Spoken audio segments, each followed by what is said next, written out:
Πρόσκληση. Είναι τέλημα Θεού να ζείτε με υγεία, αυθονία, ειρήνη, μέλλον και ελπίδα. Να μην υποφέρετε. Ακολουθούν βασικές εξηγήσεις για το από πού προέρχεται ο πόνος και πώς να σωθείτε με βάση τον Λόγο του Θεού από το βίβλο. Όταν ο πρώτος άνθρωπος Αδάμ αμάρτησε εναντίον του τέλημα Θεού, μέσω αυτού οι άνθρωποι κληρονόμησαν την αμαρτία και συνέχισαν να αμαρτούν και η ποινή για την αμαρτία είναι ο θάνατος. Ο μόνος τρόπος για να συμφιλιωθεί ο Θεός με την ανθρωπότητα ήταν να πάρει την τιμωρία για την αμαρτία του ανθρώπων εναντίον του. Αυτός είναι ο λόγος που ο Θεός έστειλε τον Υιό του, τον Ιησού Χριστού στην γη. Γεννήθηκε σε σώμα που συλλήφθηκε από το Άγιο Πνεύμα μέσω της Παναγίας.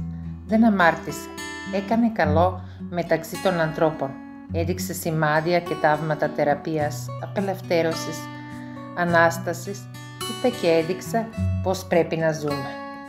Ο Ιησούς Χριστός υπέφερε στο Σταυρό για μας, πλήρωσε το τίμημα για την αμαρτία μας με το αίμα του.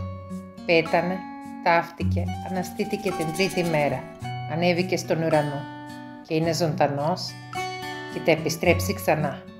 Με το έργο του στο Σταυρό, ο Ιησούς Χριστός μας συμφιλίωσε με το Θεό, μας λύτρωσε από τον διάβολο, μας δικαίωσε, μας έδωσε σωτηρία και αιώνια ζωή, μας απάλλαξε από τον πόνο, την αρρώστια, τα βάσανα, τις κατάρες. Μας έδωσε το Άγιο Πνεύμα για να μας βοηθήσει, να μας παρεγγορεί, να μας κάνει να ζούμε μια αγιασμένη ζωή με την προστασία του Θεού.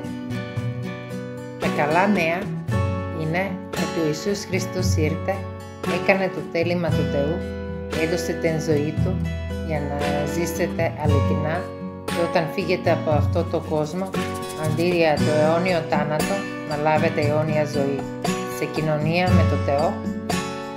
Αν το πιστέψετε και λάβετε νέα χαρά στην καρδιά σας, με την χάρη του Θεού, γίνεσαι παιδί του Θεού και μπορείτε να σωθείτε από την τιμωρία των αμαρτιών σας, από το θάνατο και από τα βάσανα.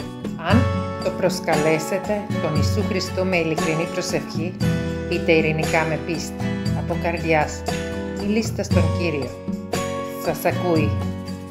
Ιησού Χριστέ, ομολογώ και συμφωνώ με όσα γράφονται, ότι είμαι αμαρτωλός, μετανιώνω και εγκαταλείπω την αμαρτία. Πιστεύω ότι είσαι ο Υιός του Θεού, που πέθανε για όλους και για μένα, για τις αμαρτίες μου, και ο Θεός σ' ανέστησε από τους νεκρούς.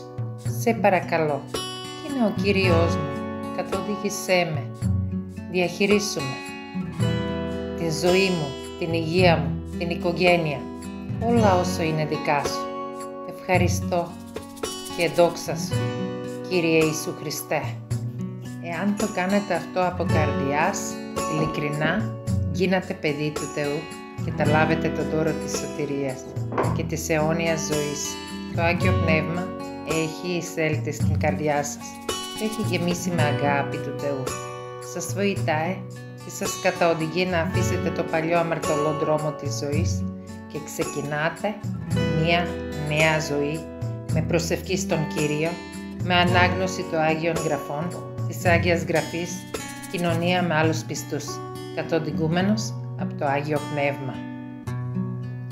Αυτή η πρόσκληση απευθύνεται σε όλους τους λαούς της γης.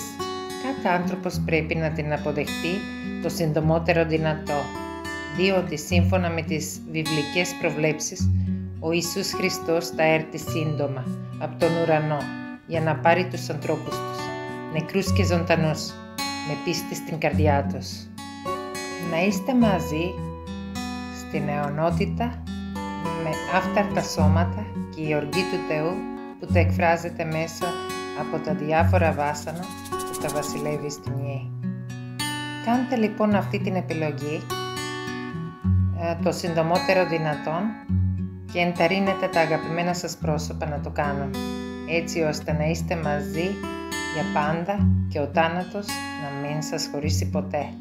Ευχαριστώ και δόξα τω Θεώ.